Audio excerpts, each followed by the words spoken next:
Good morning, class and Dr. Gill. My name is Charlie Okolita. My name is Noah Lau. And my name is Caitlyn Thomas. Today, we're going to be presenting to you guys on how to deliver a jaw-dropping moment in a presentation. So before I start, I have a question for you guys to keep in the back of your minds. And I want you guys to think of an event that happened in your life that you still remember today and kind of think exactly why you still remember that event throughout our presentation.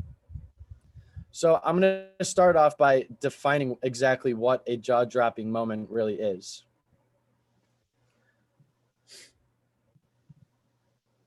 A jaw-dropping moment is when a presenter delivers a shocking, impressive, or surprising moment that is so moving and memorable, it grabs the listener's attention and is remembered long after the presentation is over.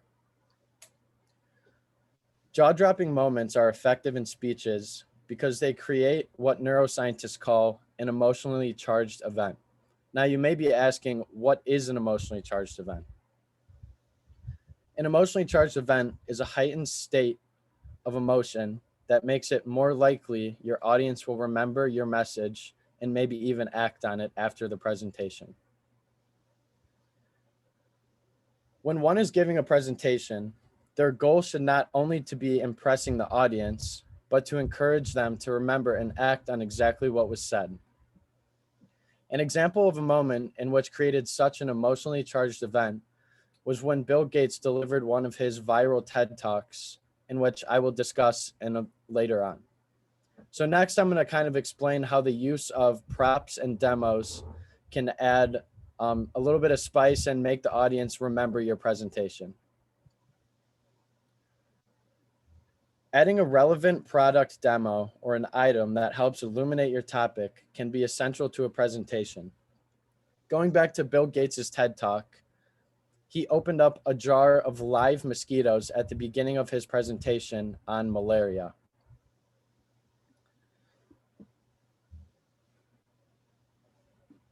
Just plainly speaking to an audience on your content can be very boring and draw the audience's attention away from you, which is what most presenters would not want. The audience needs something to look at. This is important in a presentation because just speaking can draw the audience attention away from you. Most people in today's society are visual learners, so having something for the audience to look at can create a mental image in their head based off of what you are saying or presenting.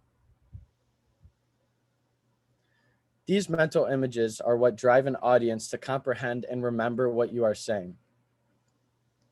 A jaw-dropping prop would be something like Bill Gates releasing that jar of mosquitoes before even saying anything in his presentation on malaria. This startling situation created a memory in the audience's mind to help them remember the presentation. Next, I'm going to go over unexpected and shocking statistics and why they're important in giving a presentation.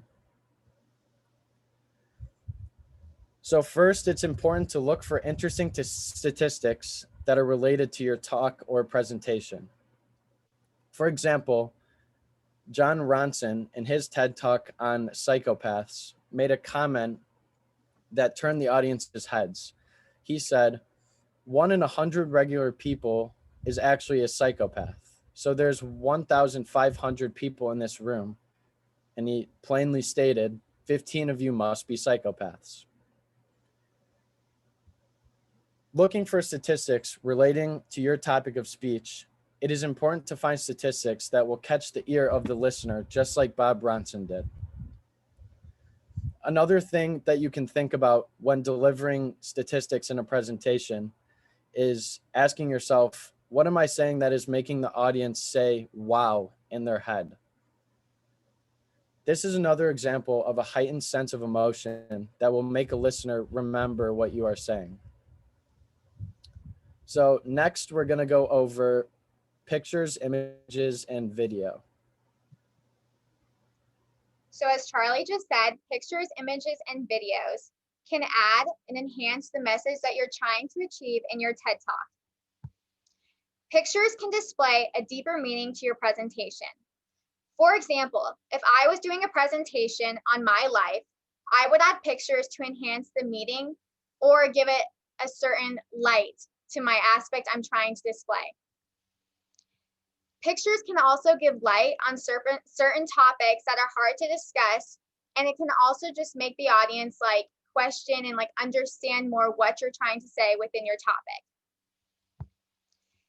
Videos can also add more meaning to your speech. They always say actions speak louder than words, and I think that kind of goes with the videos and the pictures, that they kind of add more of a meaning that we cannot say with our words. For example, we're about to show you a video in a little bit in our TED Talk about jaw-dropping moments, and that will create more of a deeper meaning to the presentation about a jaw-dropping moment, which is pretty cool.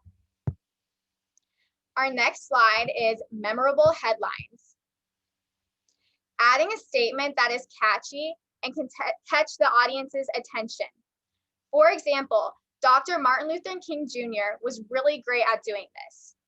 His famous speech, "I have a dream," is made up of a very catchy thing, obviously, but he reinforces what he's saying with "I have a dream" to the message he's trying to achieve in the end. The speaker's goal should at least be one point or one memorable line within their speech to try to have the audience grasp it and create a deeper meaning. Some other memorable headlines are Abraham Lincoln's Gettysburg Address with the famous quote, "Government of the people, for the people, by the people, shall not perish from earth." Another one is President Franklin D. Roosevelt's inaugural ceremony speech, "The only thing we should fear is fear itself." Finally, my last example to share for you is Winston Churchill's "We shall fight on the beaches" speech. Personal stories can really make a presentation pop. Even though there is a chapter dedicated to stories and Talk Like TED, as well as a group presentation about it, personal stories are often the jaw-dropping moments of a TED Talk. Stories help create impact moments, as well as form and share an emotional connection between the speaker and the audience. Well-told stories reinforce your theme and draw in the audience. Personal stories are one way to end a speech or presentation on a high note. It doesn't have to be a personal story, but you want to finish with something that will leave the audience in a somewhat emotional state, happy or sad. This is what I, among others, call a showstopper. The audience will always remember how a presentation or speech ends.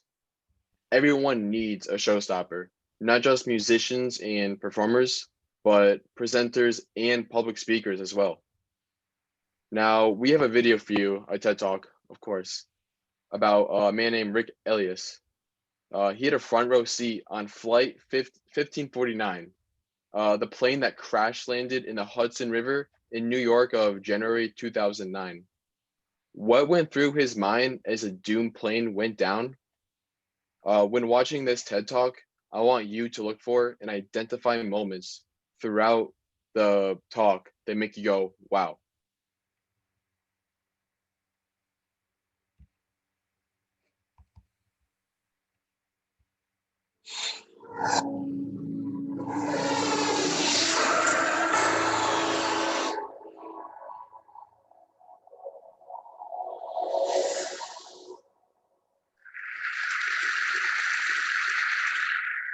Imagine a big explosion as you climb through 3,000 feet. Imagine a plane full of smoke. Imagine an engine going clack, clack, clack, clack, clack, clack, clack. Sounds scary. Well, I had a unique seat that day. I was sitting in 1D. I was the only one who could talk to the flight attendants. So I looked at them right away, and they said, no problem. We probably hit some birds. The pilot had already turned the plane around, and we weren't that far. You could see Manhattan. 2 minutes later, 3 things happened at the same time. The pilot lines up the plane with the Hudson River. It's usually not the route. He turns off the engines. Now imagine being on a plane with no sound. And then he says 3 words, As unemotional 3 words I've ever heard. He said, brace for impact. I didn't have to talk to the flight attendant anymore. I could see in her eyes, it was terror. Life was over. And I want to share with you 3 things I learned about myself that day. I learned that it all changes in an instant. We have this bucket list. We have these things we want to do in life. And I thought about all the people I wanted to reach out that I didn't. All the fences I wanted to mend. All the experiences I wanted to have and I never did. As I thought about that, later on, I came up with a saying, which is, I collect bad wines. Because if the wine is ready and the person is there, I'm opening it. I no longer want to postpone anything in life. And that urgency, that purpose has really changed my life. The second thing I learned that day, and this is as we clear the George Washington Bridge, which was by not a lot. I thought about, wow, I really feel one real regret. I've lived a good life. In my own humanity and mistakes, I've tried to get better at everything I've tried. But in my humanity, I also allow my ego to get in. And I regretted the time I wasted in things that did not matter with people that matter. I thought about my relationship with my wife, with my friends, with people. And after, as I reflected on that, I decided to eliminate negative energy from my life.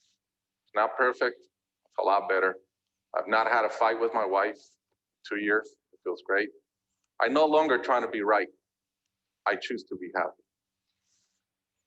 The third thing I learned, and this is as your mental clock starts going 15, 14, 13, you can see the water coming. I'm saying, please blow up, right? I don't want this thing to break in 20 pieces like you've seen in those documentaries.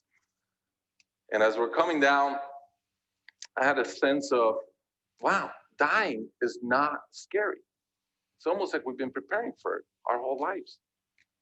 But it was very sad. I didn't want to go. I love my life. And that sadness really framed in one thought, which is, I only wish for one thing. I only wish I could see my kids grow up. About a month later, I was in a performance by my daughter, first grader, not much artistic talent yet. And I'm bawling, I'm crying like a little kid.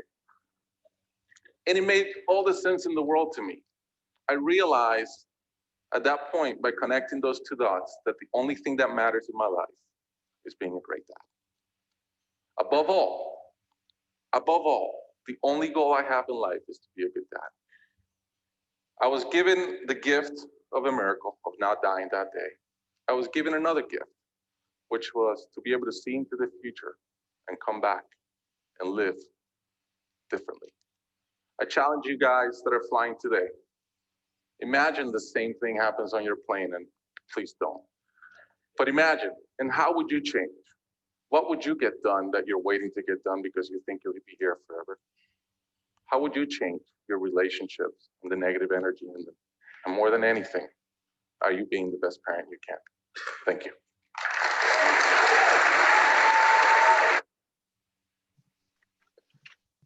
When giving a presentation, keeping the audience engaged, just like this man did just now, is key. And one way to do so, and one way to do so is by using some of the strategies that we presented you today, such as personal stories and props and demos. Remember, if you want your audience to go, wow, you need jaw-dropping moments. Thank you all for listening.